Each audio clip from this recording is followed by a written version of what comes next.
Assalamualaikum warahmatullahi wabarakatuh.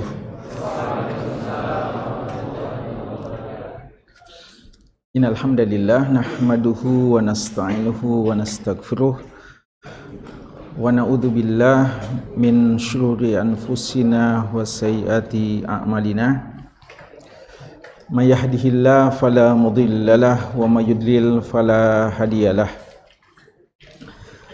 Wa asyhadu an la ilaha illallah wahdahu la syarikalah wa asyhadu anna Muhammadan abduhu wa rasuluh. Allahumma shalli ala Muhammadin wa ala alihi wa sahbihi wa man ihtada bihadihi wastanna bisunnatihi ila yaumiddin, amma ba'd. Para hadirin, bapak-bapak dan ikhwah dan anak-anakku sekalian, dan secara khusus pada anak-anakku para maba Stiba Makassar ya, yang alhamdulillah pada malam hari ini datang hadir ke Masjid Darul Hikmah atau Masjid Umar bin Khattab. Ya, kalau kita di lantai 2 Masjid Umar bin Khattab ya, kalau kita di lantai 1 Masjid Darul Hikmah. Nah, ini dua masjid yang berbeda. Kantor DPP Wahda Islamiyah. Alhamdulillah pada malam hari ini, di malam Jumat, malam yang ke-25 di bulan Safar 1446 Hijriah. Artinya kita berada di malam Jumat yang terakhir ya, di bulan Safar 1446 Hijriah. Dengan izin Allah dan taufiknya, kembali kita berkesempatan untuk hadir memanfaatkan waktu yang sangat berharga ini. Kita datang mengunjungi rumah Allah Subhanahu wa taala, tempat yang paling dicintainya, guna sama-sama beribadah kepada Allah, salat secara berjamaah. Kemudian kita duduk bermajlis untuk membaca dan mempelajari hadis-hadis Nabi kita yang sahih, yang diriwayatkan secara bersama oleh Al-Imam Al-Bukhari dan Al-Imam Muslim. Hadis-hadis yang muttafaq alaih, yang telah dikumpulkan oleh Syekh Muhammad Fuad Abdul Baqi rahimahullah dalam buku yang dia beri judul dengan Al-Lu'lu' wal Marjan Fima Ittafaqa Alaihi Asy-Syaikhan. Mutiara-mutiara hadis yang diriwayatkan secara bersama oleh dua syekh, dua imam dalam bidang hadis, Al-Imam Al-Bukhari dan Al-Imam Muslim rahimahumallah. Dan sekali lagi marhaban kepada anak-anak kita yang hadir, dan kehadirannya tentu saja spesial yang karena semuanya hadir, dan lebih spesial lagi karena jalan kaki ya. Ya,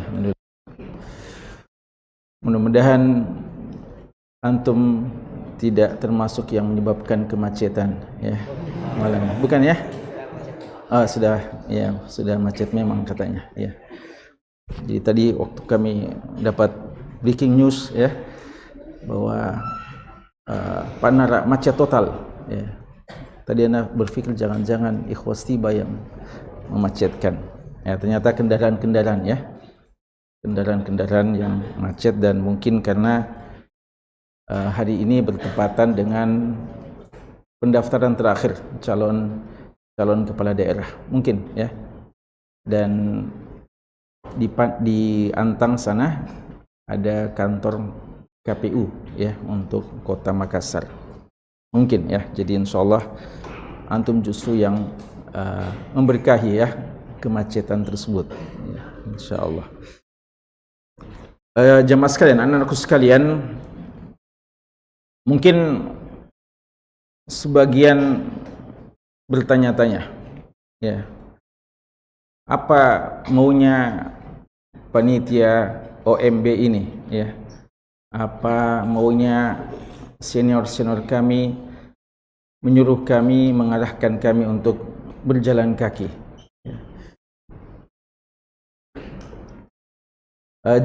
Jawaban mudahnya bahwa bukan cuma antum saja yang dibeginikan, ya. Mereka juga pernah merasakannya. Mungkin ada yang mengatakan berarti ini balas dendam, ya.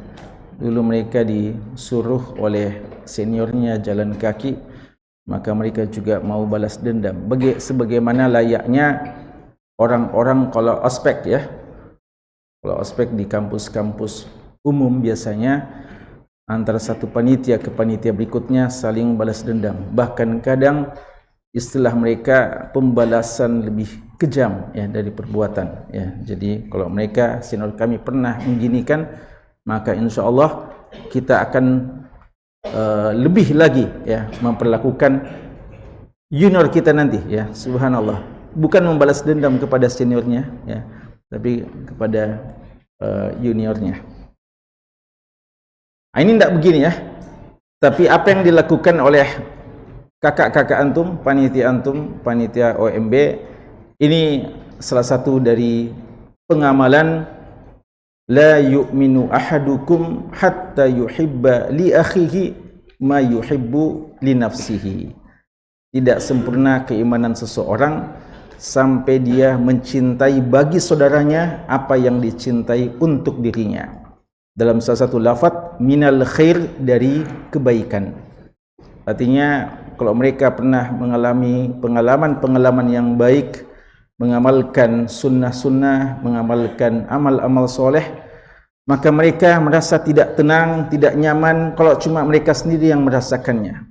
Mereka ingin juga adik-adik mereka merasakannya sebagaimana hal yang pernah mereka rasakan dari kebaikan itu, ya. Jadi bersyukurlah kepada Allah, kemudian berterima kasihlah kepada kakak-kakak antum, para panitia yang memfasilitasi antum untuk kebaikan yang sangat mulia ini, ya. Karena ini adalah kebaikan yang sangat mulia. Kita sering membaca sabda Nabi SAW yang diriwayatkan Imam Muslim dari sahabat yang mulia Abu Hurairah radhiyallahu anhu, man salaka tariqan yaltamisu fihi ilman sahalallahu lahu bihi tariqan ilal jannah. Siapa yang menjalani satu jalan, ulama memang menyebutkan bahwa maksudnya dengan berbagai macam sarana yang mungkin untuk dia menjalaninya. Tapi hukum asal, makna asal menjalani, ya, berjalan kaki, ya. Asal kata menjalani jalan itu adalah dengan berjalan kaki. Man salaka tariqan, artinya berjalan kaki di jalan tersebut. Yaltamisu fi ilman, untuk mencari ilmu, maka dia akan mendapatkan kemudahan menuju surga Allah Subhanahu wa taala. Dan kita semua membaca, dan sebagaimana pendapat jumhur ulama kita, dianjurkan untuk dibaca setiap malam Jumat atau pada hari Jumat surat Al-Kahfi, yang di sana ada beberapa kisah-kisah yang Allah ceritakan, paling tidak ada 4 kisah. Dan salah satu kisah yang paling penting adalah kisah perjalanan Nabi yang mulia, Kalimullah, salah seorang dari ulul azmi, Nabi Musa alaihi salam. Beliau berjalan kaki bersama muridnya Yusha bin Nun untuk urusan apa? Pergi berjihad, untuk cari kerja, urusan apa? Untuk menuntut ilmu, mencari ilmu. Karena beliau, sebagaimana yang diriwayatkan Imam Bukhari, berkhutbah, lalu ada yang tanya, wahai Musa, adakah orang yang lebih alim daripada engkau di bumi ini? Beliau mengatakan, setahu saya tidak ada. Lalu Allah Subhanahu wa taala mewahyukan bahwa di sana ada hambaku yang memiliki ilmu pengetahuan yang belum engkau ketahui. Ulama sepakat bahwa Nabi Musa alaihissalam lebih alim daripada Khidir. Khidir ini ada khilaf apakah nabi atau rasul atau manusia biasa, orang soleh. Tapi pendapat yang lebih tepat insyaAllah beliau nabi dan bukan rasul. Nabi Musa rasul dan nabi, berarti lebih mulia daripada Nabi Khidir. Nabi Musa alaihissalam bukan cuma sekadar nabi dan rasul, termasuk ulul azmi, bahkan lebih khusus termasuk kalimullah. Dan Nabi Musa lebih berilmu daripada Nabi Khidir. Tapi ada beberapa ilmu yang beliau tidak ketahui. Diketahui oleh Khidir, dan banyak ilmu yang diketahui oleh Nabi Musa tidak diketahui oleh Khidir alaihi wassalam. Dan Nabi Musa alaihissalam tidak merasa cukup, ya biarlah kalau sedikit saja, biarlah ya saya tidak usah cari siapa itu orangnya. Beliau langsung berbekal mengajak muridnya untuk menemaninya untuk bisa bertemu dengan Nabi Khidir alaihi salam, belajar darinya. Dan beliau diberikan taufik mendapatkan paling tidak 3 ilmu dari kisah perjalanan yang Allah ceritakan dalam Al-Quran. Dan beliau capek, laqad laqina min safarina hada nasaba, ya, beliau merasa capek, letih berjalan, perjalanan yang sangat mulia yang diabadikan dalam sejarah, bahkan diabadikan dalam Al-Quran. Seorang yang ingin kebaikan tentu saja ketika membaca seperti ini paling tidak berazam untuk juga mencoba merasakan apa yang pernah dirasakan. Mungkin sebagian kita sudah biasa long march, mungkin sudah ada yang pernah pergi keliling, pergi naik gunung, pergi ke sana kemari. Tapi kan beda rasanya dan beda pahalanya ketika Anda berjalan dalam perjalanan yang jauh, tujuan Anda adalah untuk mendapatkan ilmu. Dan inilah yang dimaksudkan ar-rihla fi talabil ilm, ar-rihla fi talabil hadis. Al-Khatib Al-Baghdadi rahimahullah punya buku Ar-Rihla fi Talabil Hadis. Beliau menceritakan kisah-kisah fenomenal para ulama-ulama salaf yang berjalan dalam perjalanan yang sangat-sangat jauh untuk mendapatkan ilmu, berhari-hari, berbulan-bulan bahkan. Dan kadang ilmu yang didapatkan cuma 1 hadis, 2 hadis, ya, dan beberapa saja. Tapi begitulah rasa besar keinginan untuk mendapatkan ilmu, semangat akan pentingnya untuk mendapatkan ilmu menjadikan mereka bermujahadah yang untuk mendapatkan ilmu tersebut. Dan ini yang insyaallah ya kita harapkan antum-antum niatkan semacam itu ya, agar pahala insyaallah lebih besar di sisi Allah Subhanahu wa taala. Mungkin ada yang mengatakan, tapi ini ya boleh jadi pertama dan terakhir, ya. Artinya mungkin saja ada di antara kakak-kakak antum pernah seperti ini 1 kali, setelah itu tidak pernah lagi hadir di taklim ini, ya, boleh jadi, ya. Gimana dengan seperti itu? Apakah kalau kita sudah hadir malam ini berarti kita mesti hadir, padahal mungkin banyak nanti tugas-tugas dan ada halangan-halangan? Bagaimana kalau cuma 1 kali?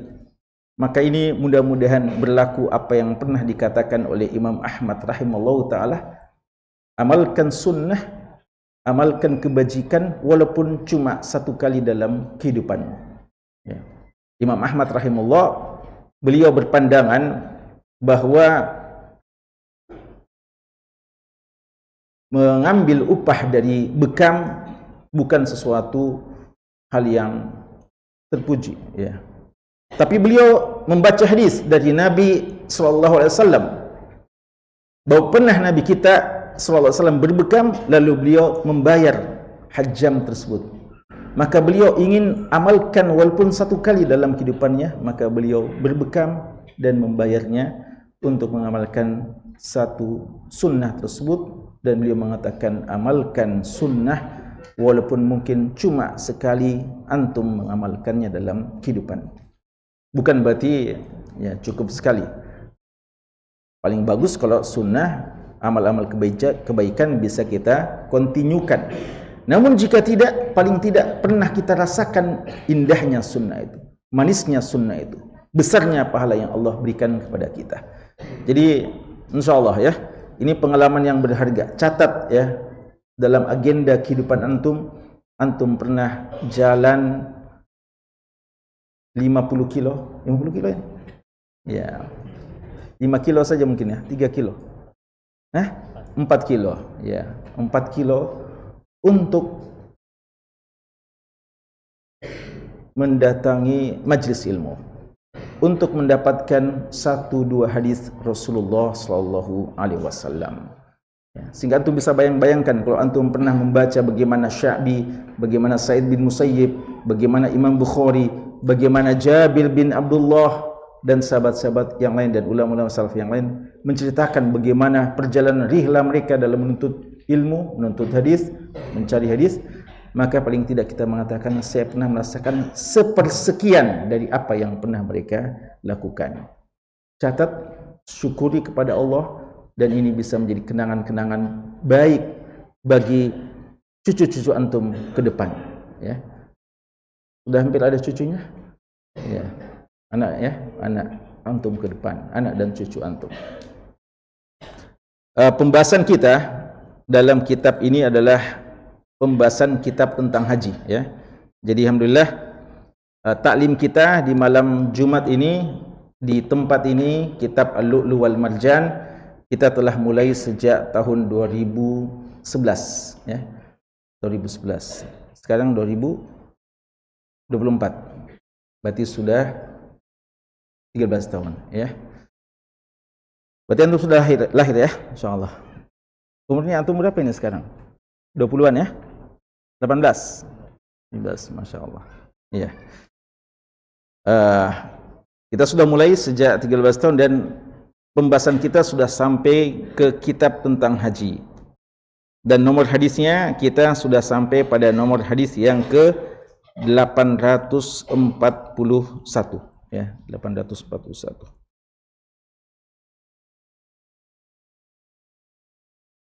Bab yang kita bahas malam ini adalah babu naqdil Ka'bah wa bina'iha. Ya, pembahasan kita adalah bab tentang naqdil Ka'bah wa bina'iha. Bab tentang merenovasi atau mengubah bangunan Ka'bah wa bina'iha dan membangunnya. Ini bab tentang membangun Ka'bah dan merenovasinya. Ada 2 hadis ya dalam bab ini. Biasanya langsung kami baca sendiri, tapi malam ini kami mau persilahkan salah seorang ikhwan untuk baca dulu ya. Fadhal.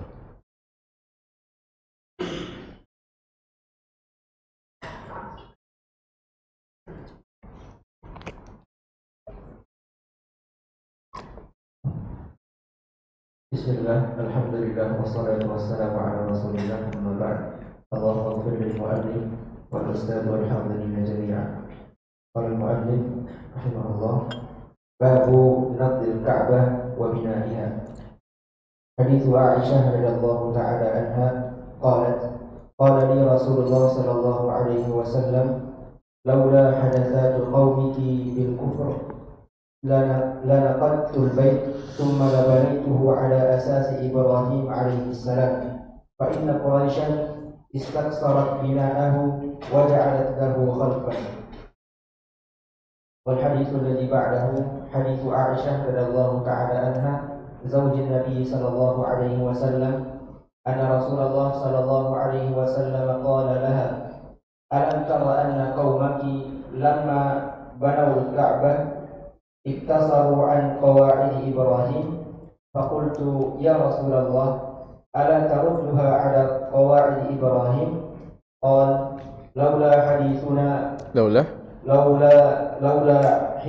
حرزان قومك بالكفر لفعلت فقال عبد الله رضي الله عنه وابن عمر لئن كانت عائشة سمعت هذا من رسول الله صلى الله عليه وسلم ما أرى رسول الله صلى الله عليه وسلم ترك استلام الركنين اللذين يليان الحجر إلا أن البيت لم يتمم على قواعد إبراهيم. Ya, jemaah sekalian, pembahasan kita tentang masalah Ka'bah ya. Jadi pada pembahasan yang lalu kita sudah membahas beberapa hadis tentang tata cara ibadah haji, dan sekarang pembahasannya adalah tentang membangun Ka'bah, merenovasinya dan membongkarnya ya. Perlu difahami ya bahwa bangunan Ka'bah ini sudah mengalami renovasi berkali-kali, dan yang sahih insyaallah dia telah diubah bentuknya, direnovasi, dibangun, diperbaiki. Itu telah berlangsung sebanyak 5 kali. Ka'bah ini pertama kali dibangun oleh malaikat, kemudian Nabi Ibrahim alaihissalam sebagaimana yang Allah abadikan dalam Al-Quran di surat Al-Baqarah, kemudian kaum Quraisy, kemudian di zaman Abdullah bin Zubair radhiyallahu anhuma ketika beliau memimpin menjadi khalifah dalam waktu yang singkat, dan terakhir sekali di masa Hajjaj bin Yusuf Ats-Tsaqafi, pemimpin khalifah yang terkenal dengan kelalimannya, kezalimannya ya. Dan pada masa Khalifah Abbasiyah Harun Ar-Rasyid, beliau sempat berpikir juga untuk kembali merenovasi dan mau lebih mendekatkan pada bangunan asalnya sebagaimana sesuai dengan qawaid Nabi Ibrahim, dan lebih memperbaikinya lagi. Tapi beliau minta pandangan kepada Imam Darul Hijrah, Imam Malik bin Anas rahimahullah ta'ala waktu itu. Bagaimana menurutmu? Sejak Hajjaj bin Yusuf tidak pernah lagi ada renovasi, tidak lagi pernah perbaikan. Apakah saya perbaiki lagi nih bangunannya, modelnya? Malik bin Anas rahimahullah, imam besar kaum muslimin di masa itu, imamnya Darul Hijrah, imamnya kota Madinah yang terkenal, yang merupakan imam yang dinisbatkan kepadanya mazhab Malikiyah. Beliau melarang ya Harun Ar-Rasyid, dan kita tahu Harun Ar-Rasyid seorang khalifah yang dekat dengan ulama, tapi bukan mau memperalat ulama ya, tapi memang mau belajar dengan ulama, mau minta pandangan dan arahan para ulama. Kenapa? Apa alasan dari Malik bin Anas rahimahullah? Beliau mengatakan karena dikhawatirkan Ka'bah akan menjadi lu'bah bagi setiap pemimpin, bagi setiap khalifah dan pemimpin kaum muslimin. Jadikan lu'bah permainan. Maksudnya tiap datang pemimpin baru dirubah, sehingga kerjanya Ka'bah ini cuma dilakukan yang seperti itu ya. Dan ini dikhawatirkan akan menghilangkan makna keagungan dari Ka'bah ya, kalau dilakukan seperti itu. Maka sejak itu sampai saat sekarang apa yang kita saksikan, walaupun mungkin ada beberapa perubahan dalam persoalan kiswahnya dan yang lainnya, tapi modelnya yang sejak ada pada masa Hajjaj bin Yusuf Ats-Tsaqafi ya, yang dulunya ya terakhir ya, dulu asalnya terakhir pada masa kaum Quraisy 13 hasta ya, dahulunya 27 hasta, lalu akhirnya menjadi 13 hasta saja ya pondasi bangunannya tersebut. Dan di masa Nabi kita SAW, itulah ya yang dimaksudkan pada masa Quraisy. Waktu itu Nabi kita SAW masih berusia 25 tahun ya, 25 tahun. 15 tahun sebelum masa kenabian beliau. Ya, 15 tahun sebelum masa kenabian beliau. Dan kita tahu kisah ketika mau ditempatkan lagi Hajar Aswad, ya, siapa yang membawa masing-masing kabilah. Lalu Nabi kita sallallahu alaihi wasallam dengan kebijakan beliau, walaupun waktu itu beliau masih sangat relatif muda, tapi orang hanya mau beliau yang memutuskan, maka beliau usulkan masing-masing dengan membawa kain untuk membawa, ya, Hajar Aswad itu, dan masing-masing memegang tepinya sehingga menempatkan, dan semua merasa bersaham dalam menempatkan posisi Hajar Aswad. Itu kisahnya. Itu pada masa Quraisy, ya, pada masa Nabi kita sallallahu alaihi wasallam belum menjadi seorang nabi. Beliau sangat terhormat, seorang yang amin, seorang yang sangat terpercaya, selalu menjadi rujukan ketika orang-orang tua berkhilaf. Namun subhanallah, ketika beliau mendapatkan wahyu, menyampaikan kebenaran, ingin mengajak mereka menuju surga Allah yang abadi, justru saat itulah mereka tidak lagi mengatakan sebagai Al-Amin. Mereka bahkan mengatakan tukang sihir, penyair, dan tuduhan-tuduhan yang lainnya. Di sini disebutkan kisahnya atau hadisnya, diriwayatkan oleh Aisyah radhiyallahu anha. Kita baca, ya, terjemahkan, dan kita ambil beberapa pelajaran dari hadis ini.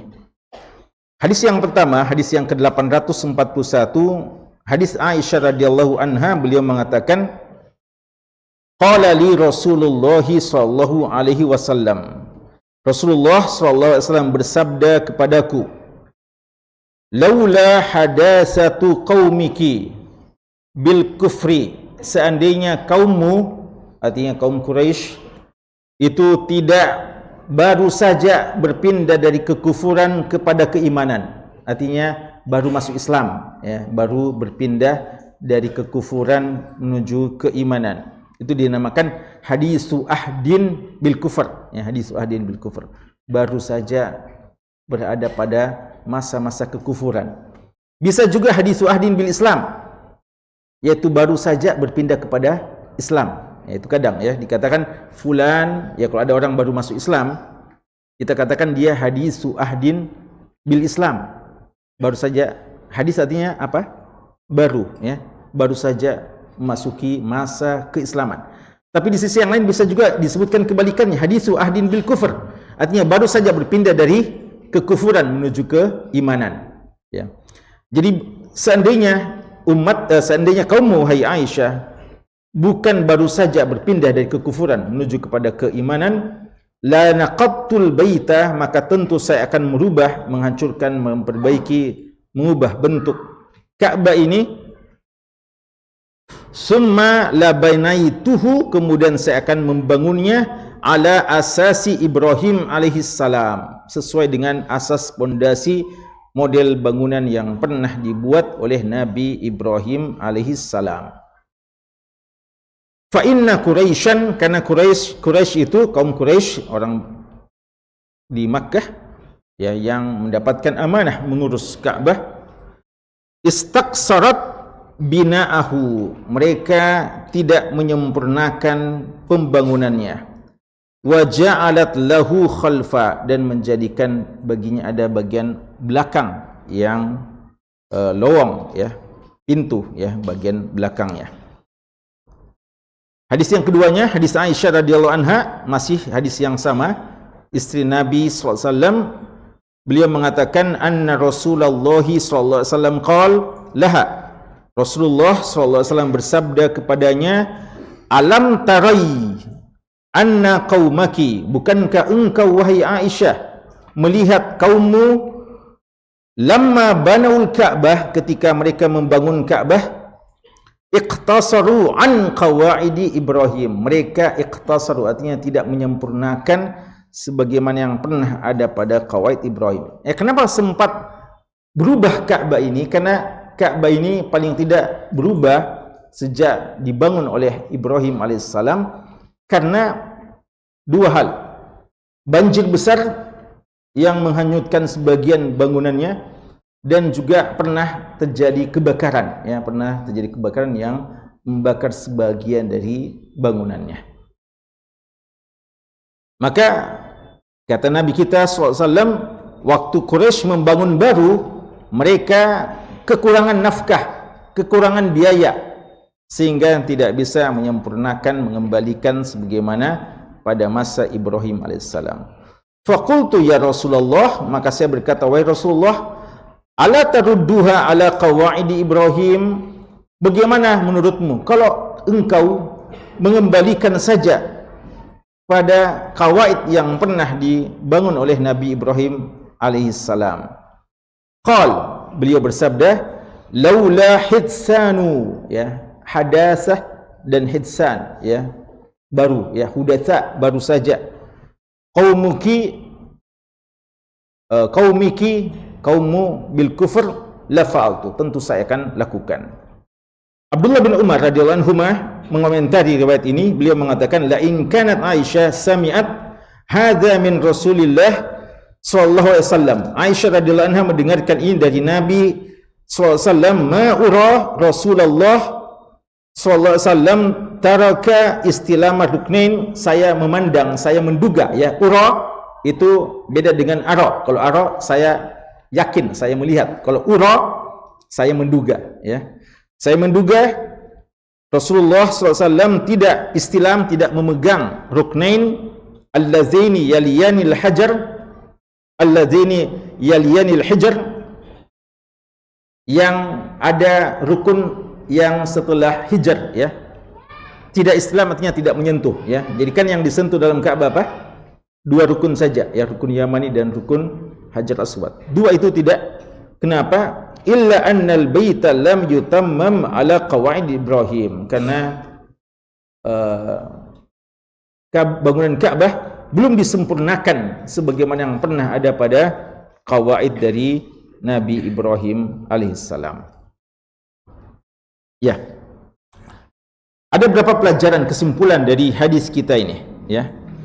Pertama, hadis ini menjelaskan sebagaimana yang disebutkan dalam judulnya oleh Imam Nawawi rahimahullah taala. Ya, perlu untuk kami informasikan, ya, kepada anak-anakku bahwa buku ini kumpulan hadis-hadis yang diriwayatkan oleh Imam Bukhari dan Muslim.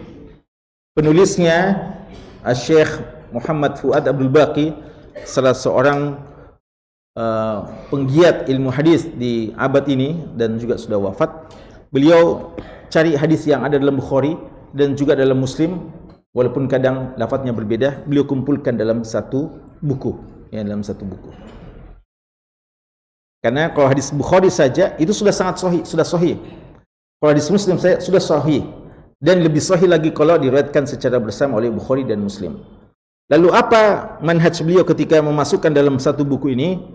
Manhaj beliau mau adil terhadap dua Imam Bukhari dan Imam Muslim, sehingga teks dari hadis ini, matannya, lafadznya ini sesuai dengan teks dari lafadz Bukhari dalam kitabnya Sahih, ya.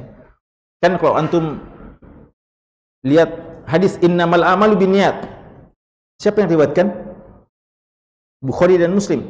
Kalau antum cari Bukhari, Sahih Bukhari, lafadznya, lalu cari dalam Sahih Muslim lafadznya, antum akan dapatkan tidak sama lafadz Bukhari dan lafadz Muslim, tapi dikatakan diriwayatkan oleh Bukhari dan Muslim, ya. Maka ketika disusun buku seperti ini, lafadznya yang mana yang dipegang, diambil, ya. Kalau beliau Muhammad Abdul Baqi memilih lafadz Bukhari. Lalu Muslim apa bagiannya? Imam Muslim beliau ambil dalam Sahih Muslim sesuai urutan kitab dan babnya, ya, jadi sesuai dengan urutan kitab dan babnya. Makanya kalau kita lihat, ya, kitab ini dimulai dengan kitab apa? Al-Iman, ya. Karena dalam Sahih Muslim begitu, ya. Selalu Sahih Muslim itu kitab yang paling pertama dalam Sahih Muslim apa? Kitab Iman. Kalau dalam Sahih Bukhari kitab yang paling pertama kitab apa?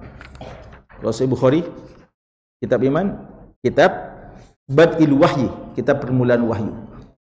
Nah, ini dalam Al-Lu'lu' wal Marjan disusun sesuai dengan sistematika kitab dan bab menurut Imam Muslim.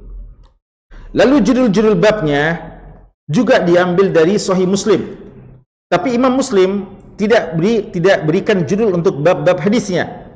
Siapa yang kasih judul? Pensyarah hadisnya.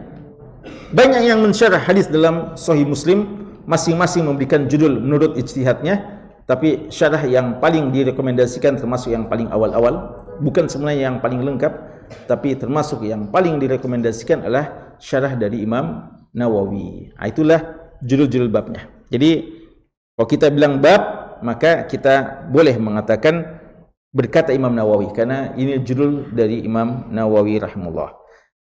Maka faedah yang pertama kita ambil di sini adalah sesuai dengan judul yang disebutkan Imam Nawawi, bahwa Ka'bah ini dibangun dan direnovasi atau pernah mengalami beberapa perubahan dalam bentuk bangunannya, ya. Yang berikutnya, faedah berikutnya adalah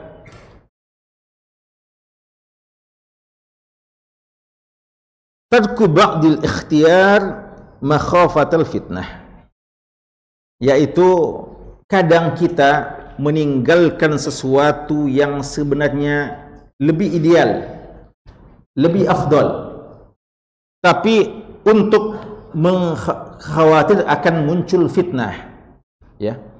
Jadi Nabi kita sallallahu alaihi wasallam sebenarnya tahu bahwasanya lebih bagus kalau dikembalikan bangunan Ka'bah ini seperti awal kali pada masa Nabi Ibrahim alaihissalam.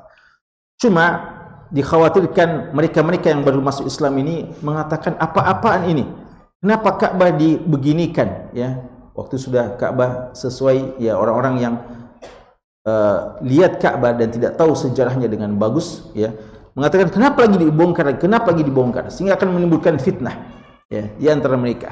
Maka untuk tidak menyebabkan mereka-mereka yang baru masuk Islam timbul keraguan terhadap agama ini dan menganggap kita tidak memuliakan Ka'bah, ya, padahal sebenarnya ingin dikembalikan pada model yang asalnya, maka keinginan untuk melaksanakan yang lebih ideal ditunda karena adanya maslahat lebih besar untuk menghindari fitnah yang mungkin timbul di tengah-tengah masyarakat. Jadi dari sini boleh, ya, kadang kita meninggalkan sesuatu yang ideal sebenarnya, ideal, tapi karena dikhawatirkan menimbulkan fitnah, maka tidak mengapa kita tunda dulu atau kita tinggalkan. Dan ini banyak, ya, kalau kita mau contohkan, ya, hal-hal yang semacam itu. Jadi kadang Anda berada di satu tempat, ya, di mana mungkin orang di situ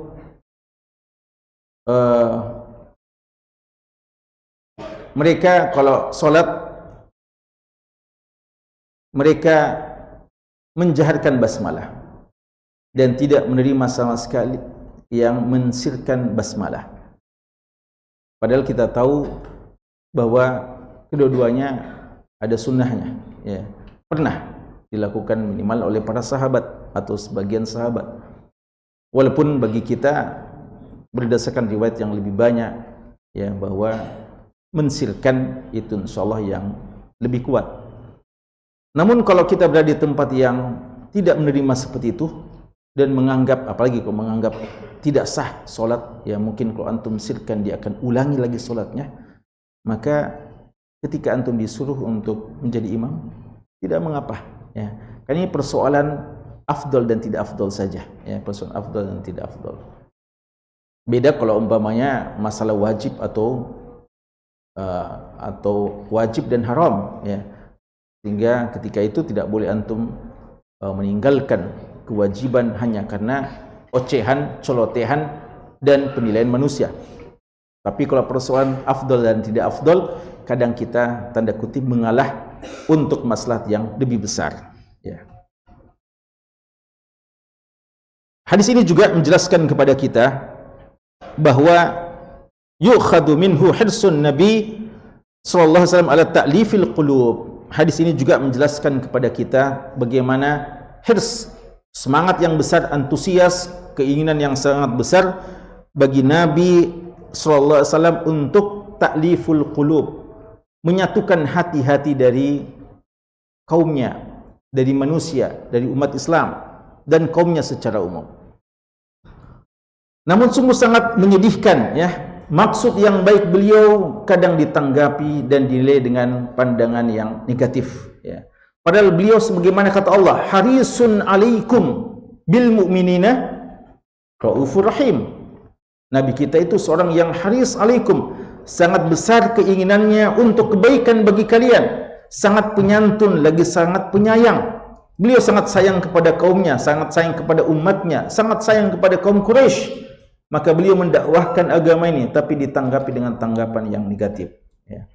Kalau beliau sangat ingin ta'liful qulub, makanya beliau di antara sunnah-sunnah beliau dalam berpakaian umpamanya, beliau tidak terlalu mau berbeda dengan apa yang ada pada masyarakatnya. Beliau, ya, berpakaian sebagaimana yang dipakai umumnya masyarakatnya, kecuali jika ada hal-hal yang bertentangan dengan syariat, maka dia tentu saja tetap melaksanakan syariat, tapi model asalnya sama saja, ya. Apa yang bisa menyatukan hati, beliau usahakan hal tersebut. Dan ini dakwah kita, dakwah ta'liful qulub, menyatukan hati-hati kaum muslimin. Masalah-masalah khilafah yang furu'iyah kita berusaha untuk menghindarinya selama, ya, tidak mengorbankan hal yang sifatnya prinsipil, ya. Apatah lagi kalau kita melihat mereka orang yang awam atau orang yang sangat baru, ya, kita tidak boleh, ya, memaksakan kehendak kita, apatah lagi kalau bisa memecah belah persatuan di antara kaum muslimin. Kemudian hadis ini juga menjelaskan pelajaran yang lain adalah penjelasan tentang illah, sebab kenapa Nabi SAW tidak membongkar lagi bangunan Ka'bah pada masanya. Jadi sejak masa sejak masa Quraisy, Nabi kita SAW tidak pernah mengapa-apakan itu bangunannya. Nanti pada masa Abdullah bin Zubair, ya, kekhalifan Abdullah bin Zubair yang singkat ini, beliau berani untuk melakukan hal itu, ya. Tentu saja ini dia ijtihad beliau, tapi Nabi sendiri SAW tidak melakukan hal tersebut. Kemudian dari hadis ini juga kita ambil sesuatu contoh kaidah usuliyah yang dikenal daf'ul mafsadah muqaddam ala jalbil maslahah. Menolak mafsadat didahulukan daripada mengambil manfaat. Jadi kadang ada manfaatnya, tapi ada mafsadatnya, maka didahulukan menolak mafsadat dulu. Hingga kadang kita perlu mengalah dulu, ya, mengalah. Contoh, kalau antum umpamanya sholat, ya, apalagi kalau seperti tadi rapat, maka di sini antum bisa mengalah atau tidak, atau menunda mengamalkan sebagian sunnah jika mendatangkan mafsadat. Contoh, ya, umpamanya duduk rakaat terakhir, duduk apa? Tawarruk, ya, tawarruk. Tahu tawarruk, ya? Beda dengan iftirash. Kalau rakaat kedua iftirash, rakaat ketiga tawarruk. Seandainya pada rakaat ketiga rapat sekali, sehingga kalau antum duduk tawarruk, antum akan duduki kakinya teman antum, ya kan, biasa seperti itu, ya. Maka antum tidak mengapa, amalkan apa? Duduk dengan cara apa? Iftirash saja. Walaupun sunnahnya sebenarnya adalah duduk tawarruk, ya. Kenapa? Daf'ul mafsadah muqaddam ala jalbil maslahah, ya. Nah, itu salah satu contoh ringan, ya, dan banyak contoh-contoh, apalagi dalam dunia dakwah, ya, kadang hal itu kita juga perlu perhatikan. Kemudian di antara kaidah yang bisa kita ambil dari hal ini adalah taqdimul aham fal aham. Bagaimana kita mengetahui yang dinamakan dengan fiqhul aulawiyat, fikih skala prioritas, ya. Jadi ini ada manfaatnya, tapi di sana ada manfaat yang lebih besar. Jadi jangan dulu membahas yang masalah ini, kita prioritaskan dulu bagaimana mereka cinta kepada Ka'bah, bagaimana mereka mengagungkan Ka'bah, maka mereka bagaimana bisa sholat dan tawaf di Ka'bah dengan benar, tidak seperti masa-masa yang lalu, ya. Jadi yang seperti ini bisa ditunda dulu, ya. Itu namanya fikih prioritas. Jadi ini penting Tapi ini lebih penting, didahulukan apa? Yang lebih penting. Ya, apalagi kalau ini penting, ini tidak penting, maka dahulukan yang penting, dan demikian seterusnya. Ya. Makanya kenapa sahabat Rasulullah SAW, kalau bertanya tentang kebaikan, apakah mereka bertanya tentang kebaikan saja? Mereka tanya tentang apa? Yang mana lebih afdol? Mana lebih afdol? Karena didahulukan yang mana lebih prioritas, ya, selama memungkinkan. Kemudian pelajaran yang lain dari hadis kita ini adalah tarku inkaril munkar khasyatal wuqu' fi angkar minhu. Kadang kita menunda mengingkari kemungkaran jika dikhawatirkan akan menimbulkan kemungkaran yang lebih besar. Ya. Makanya sebagaimana yang diceritakan oleh Ibnu Qayyim al-Jauziyah rahimahullah, pernah mereka berjalan bersama dengan Syekhul Islam Ibnu Taimiyah rahimahullah dengan murid-muridnya. Lalu waktu itu ada orang-orang Tartar yang minum-minum, mabuk-mabukan. Lalu mereka bilang mau diberi pelajaran ini. Ya, murid-muridnya sudah ini mabuk-mabukan, mau dikasih pelajaran. Ya. Tapi Ibnu Taimiyah rahimahullah taala bilang jangan, biarkan dia, ya. Karena kalau seperti itu, kalau mereka mabuk-mabukan, itu mereka ya mudarat, tapi mereka tidak akan membunuh orang, ya. Artinya tidak melakukan hal yang bisa mudaratkan. Ya, mungkin mereka akan teler, tidur, ya. Tidak bangun-bangun. Tapi kalau mereka bangun segar-segarnya, mungkin mereka akan, ya, kalau kita marah-marah sama mereka, kita berkelahi, mungkin akan menumpahkan darah. Ya.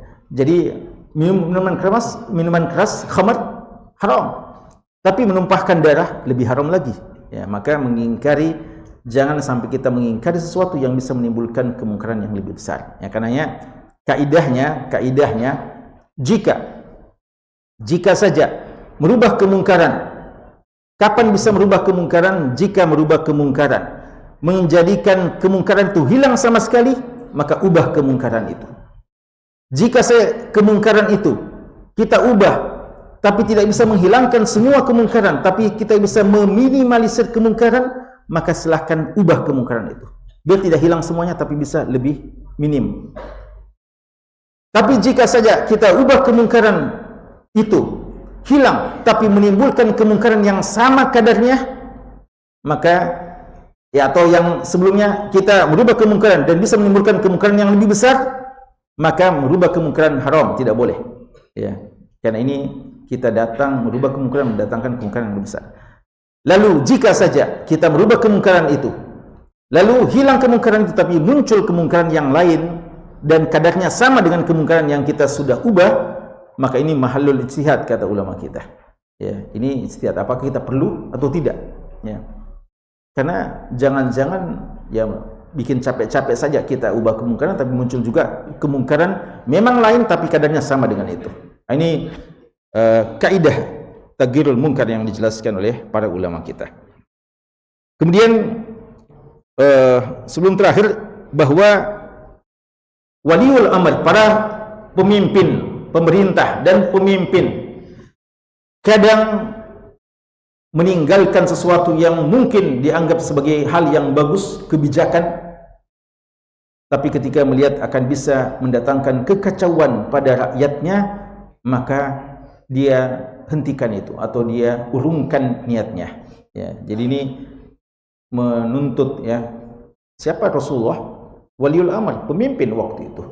Ya, beliau urungkan niatnya, padahal kalau beliau memaksakan bisa, tapi akan menimbulkan riak-riak di bawah, atau mungkin ada sedikit masalah-masalah di bawah. Maka waliul amr, pemimpin, harusnya melihat bagaimana juga suara arus bawah, orang-orang di bawah, bagaimana rakyat dan sebagainya. Ya, jika bisa menimbulkan kerusuhan, maka jangan membuat ya hal-hal yang mungkin bermanfaat tapi bisa menimbulkan masalah dan masih bisa ditunda.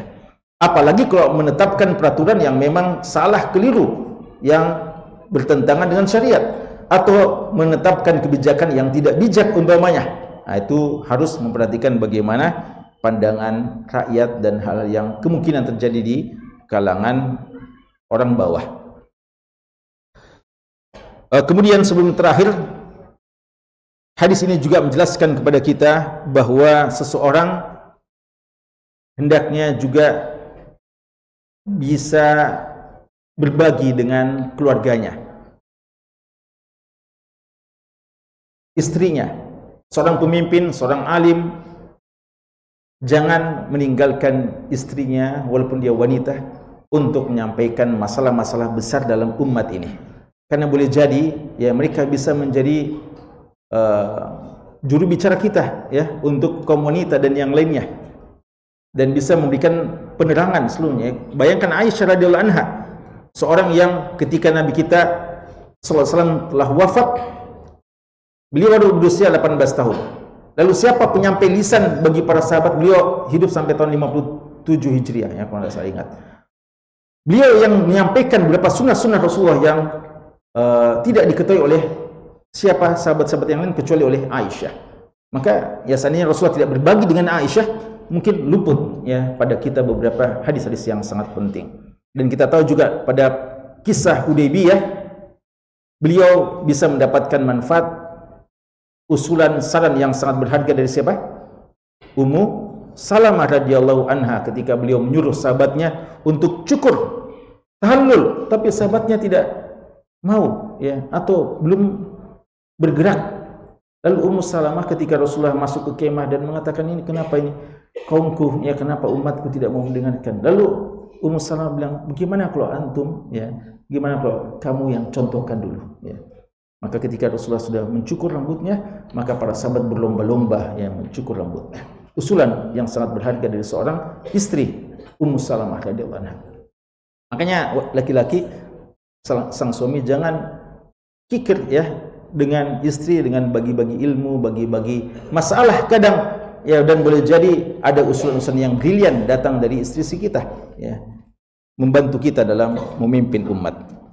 Yang paling terakhir adalah hirsus sahabah ya, bagaimana semangat sahabat dalam menjalankan perintah-perintah Rasulullah SAW. Ketika Rasulullah telah menyebutkan seperti itu, maka mereka tidak ada lagi yang merubah apa yang telah disebutkan oleh Rasulullah SAW ya dalam masa-masa Khulafa Rasyidin dan masa-masa yang lainnya ya, kecuali yang kita sebutkan tadi. Tapi umumnya para sahabat mereka mengikuti apa yang telah diperintahkan dan diajarkan dan dicontohkan oleh Rasulullah SAW. Sekali ini wallahu taala alam wa sallallahu ala nabiyina Muhammad wa ala alihi wasallam walhamdulillahi rabbil alamin.